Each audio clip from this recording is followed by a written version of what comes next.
When surveyed, most managers say they give each of their team members equal attention, respect, and consideration.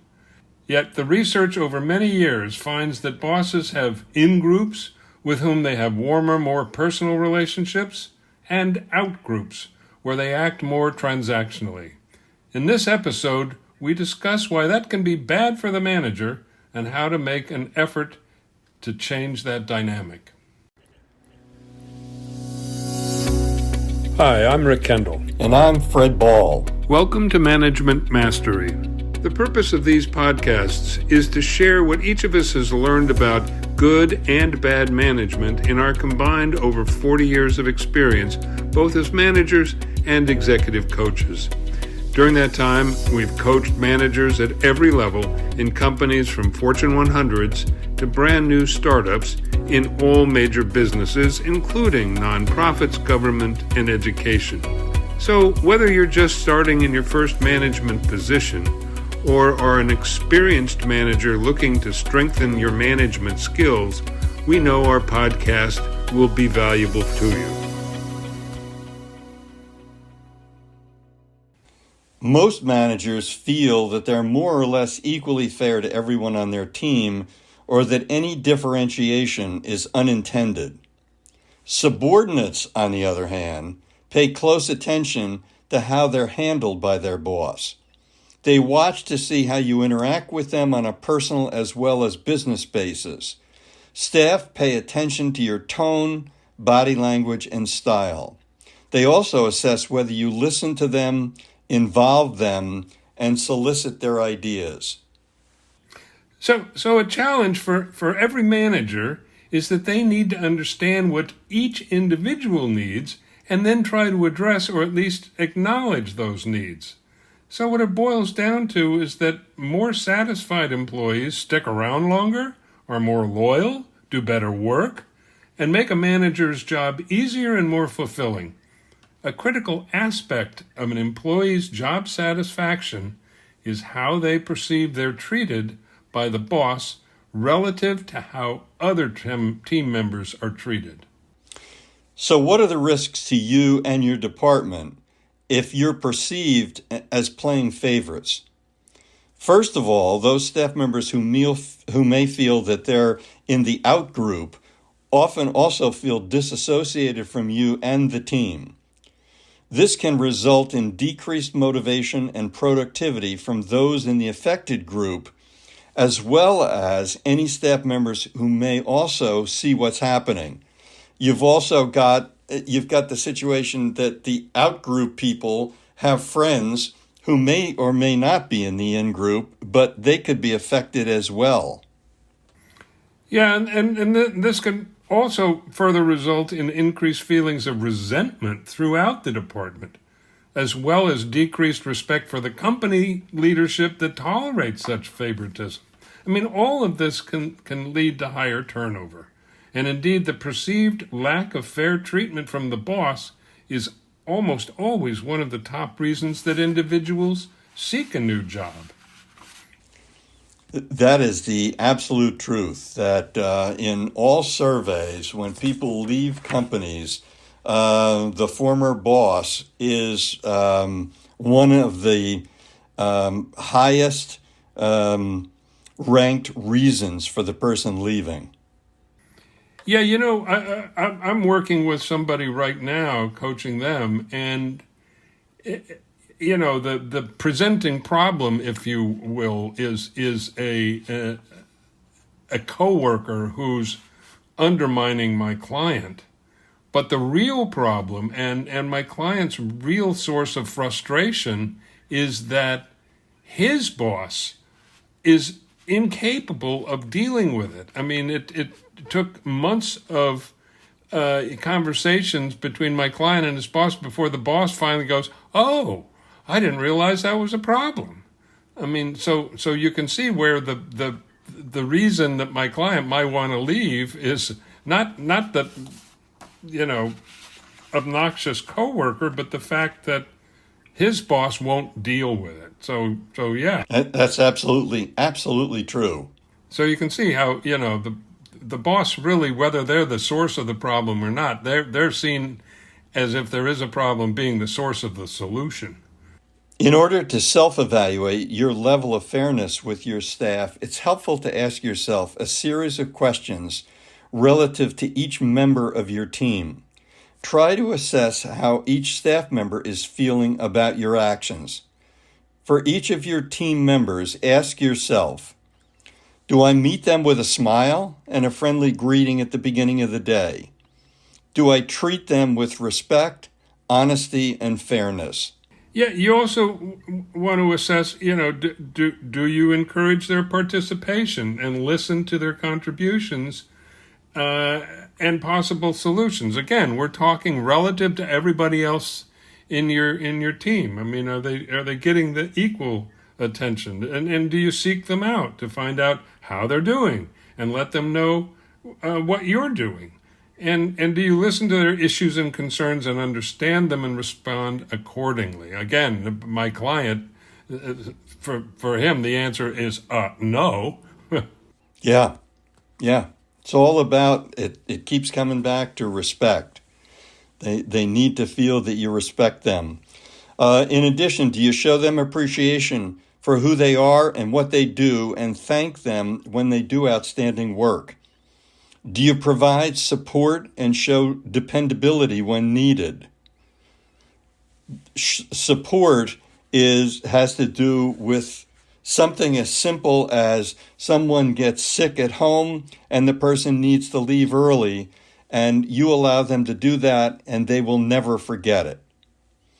Also, do you provide them with stretch assignments or coaching through constructive feedback to help them in their career growth?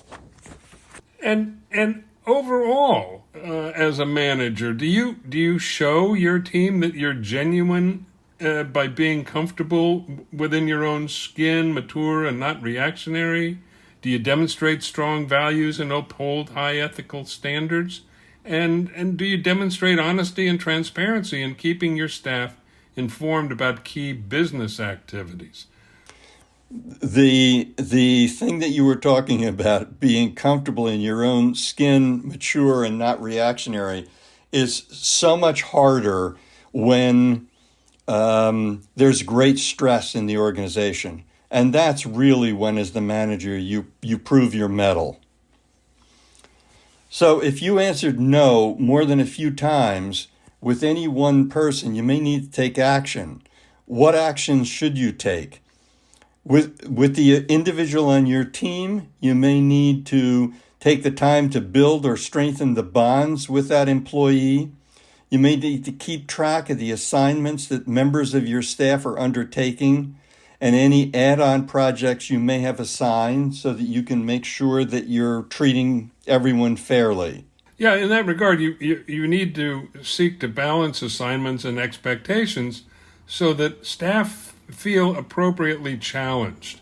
And you want to spot and publicly recognize, that's really important, great work frequently. When people do good jobs, you want to point it out publicly right away. And credit those who go the extra mile. There are people who will do more without being asked, and you need to recognize that and be specific about what they did.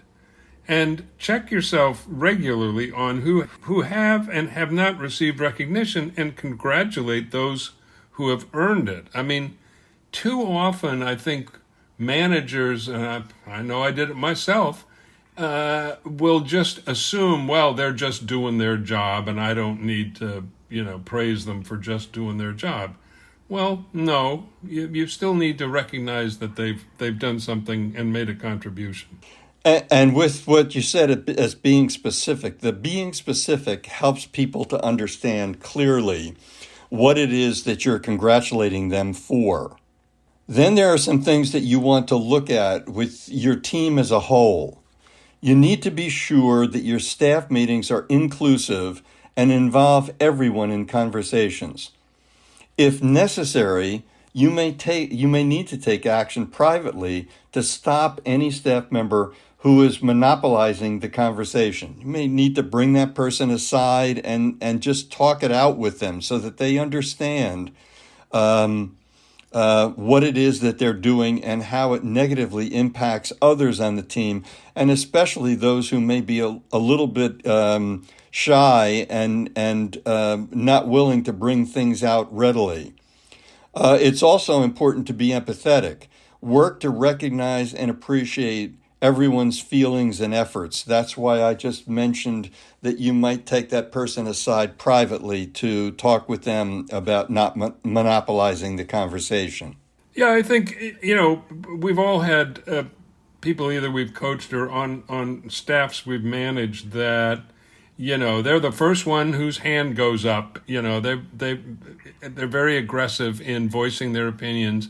And a lot of times they don't realize that they're drowning out others in the group. And so it's not an admonishment so much. It's just pointing out, let other, without embarrassing them in public or in a meeting, just pull them aside and say, look, you got to let other people talk once in a while.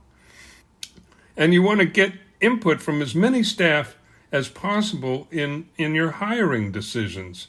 I mean, you're bringing new members into the team, so you want to get as many people involved in that effort as possible. And once you've brought people on, you want to use transparent and fair promotion criteria, so everyone understands why John got the job and not Sally, or vice versa. So they know what to aspire to and what gets you to move up the ladder. And also, whenever possible, and sometimes people think this is kind of corny, is you want to provide team building initiatives. Get people working together as a team. It could be on a business project or even, a friendly competition. Some companies have, performance boards where they put all of the efforts that are being done and who's succeeded and who hasn't, getting a friendly competition going. But not to pit one against the other, but to build a team. Finally, you want to enable and encourage staff to report perceived favoritism instances anonymously, whether they're by you or others. And you want to investigate and act on reported favoritism. Yeah, I think that's so important, Fred, for you can be showing favoritism and not being aware of it. And if you can create an atmosphere where people can, like you said, anonymously say, I think you're being unfair between me and John, or between John and Sally, and bring that to your attention. But you really have to be active in saying, look, maybe you have a suggestion box. Maybe you say, look, just leave a note under my door. But if you think I'm being unfair, let me know, because I don't want to, and I may not be aware of it. And it all comes back to what we said before, by you being comfortable in your own skin and mature and not reactionary, so that you're able to be able to receive feedback on yourself or others on the team. Oh, that is so important. And, we've all experienced bosses who weren't like that, who were very insecure, and anything that smacked of criticism was intolerable to them. So, you want to work at not being that kind of manager. Agreed. So in this episode, we've discussed how to determine whether you may be showing favoritism towards a subgroup of your staff to the detriment of other members, and how to address such bias and why it's important to do so. We hope you have found this podcast useful, and will come back again for more Management Mastery. If you have any comments about this or any of our episodes, or would like to find out more about our other services, including one-on-one coaching and group seminars for managers, visit our website at careercoachclass.com. Thanks for listening.